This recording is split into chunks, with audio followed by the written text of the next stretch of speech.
आज हम उज्जैन के एक विशिष्ट पर्व सावन के महीने में 84 महादेव, सप्तसागर और नौ नारायण की पूजा के बारे में विशेष जानकारी देने जा रहे हैं।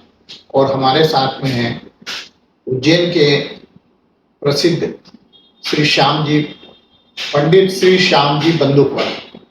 आपने काफी अध्ययन किया है और पूजा पाठ, कर्मकांड और विभिन्न पूजाएं यहाँ पर आहूत करवाते रहते हैं। और इनका पूरा परिवार पीढ़ियों से यहाँ पर इस पूजन सामग्री में, पूजन व्यवस्थाओं में योगदान देते हैं। तो श्याम जी, अब हम समय न लेते हुए सीधे बताएं कि यहाँ पर किन किन के तरह की किस तरह की पूजाएं उज्जैन की पावन नगरी में होती है। उज्जैन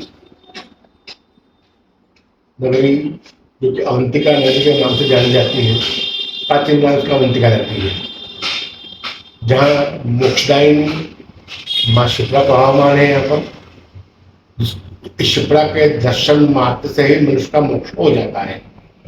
अवंतिका का सम्मान मैंने में हुआ शास्त्रों में, अवंतिका जले मुक्ति स्थले मुक्ति, अवंतिका जल स्थल दोनों मुक्ति बताई गई है। अवंतिका नगरी में प्रवेश करने के बाद में केवल इस भूमि का प्रवेश कर लो तो ही मुक्ति बता देती है शास्त्र के अंदर। जहाँ द्वादश ज्योतिर्लिंगों के अंदर प्रसिद्ध ज्योतिर्लिंग महाकालेश्वर विद्यमान है, जो कि दक्षिण मुखी है। 12 ज्योतिर्लिंग में एक महा ज्योतिर्लिंग है जो कि दक्षिण मुखी में बुक किया हुआ है, और दक्षिण दिशा पितरों के लिए बताई गई है।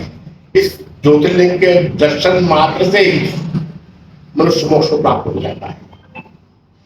दूसरा, शिप्रा मोक्षदायिनी दक्षिण मुखी महाकालेश्वर विराजमान होने से यहाँ मोक्ष की कामना के लिए कई श्राद्धादि यहाँ पर बताए गए हैं। नाग बलि, नारायण बलि, पितरादि श्राद्ध यहाँ करने का विशेष महत्व बताया गया है।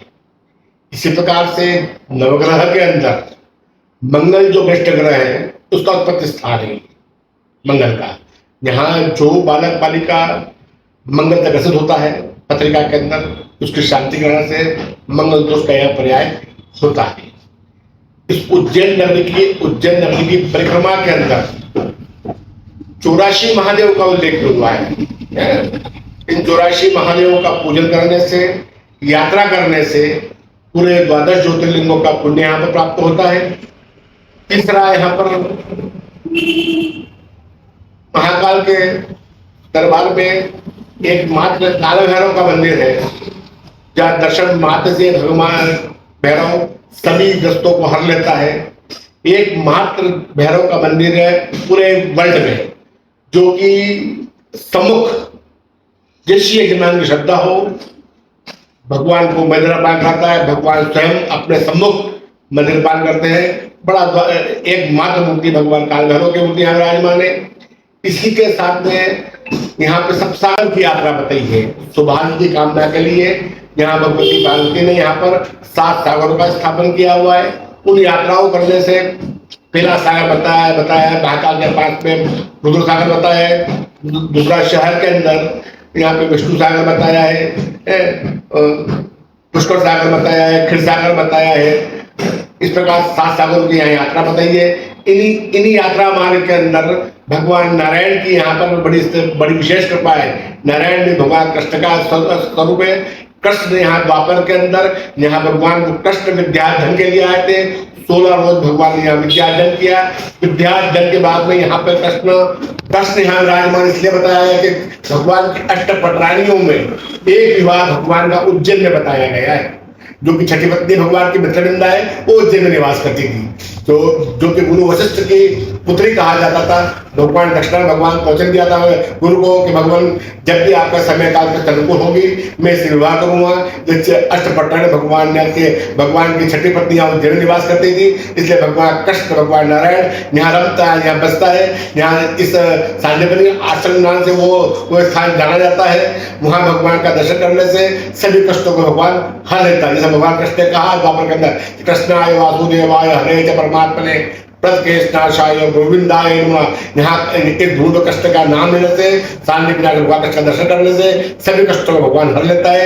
इन भगवान नारायण की प्रतिमा के अंदर भगवान 9 नारायण का स्थापन किया है, उनका दर्शन, उनका पूजन करने से नारायण यहाँ सभी को सभी कष्टों से यहाँ पे भगवान नारायण मुक्त कर देता है।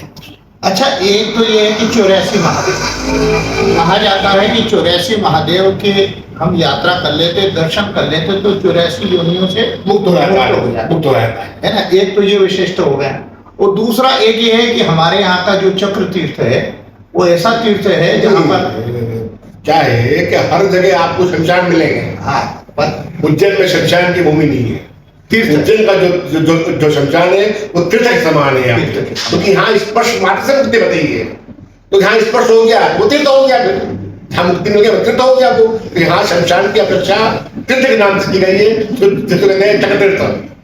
चक्रतीर्थ वो चक्रतीर्थ और ऐसा चक्रतीर्थ है वहां पे कि जहाँ शमशान में गणपति का क्या काम है, लेकिन वहां उस तीर्थ के अंदर गणपति 10 भुजाओं के साथ विराजमान है। उस गणपति प्रतिमा का दर्शन करने से भगवान प्रसन्न होता है। गणपति होते 10 भुजा गणपति वहां पर है।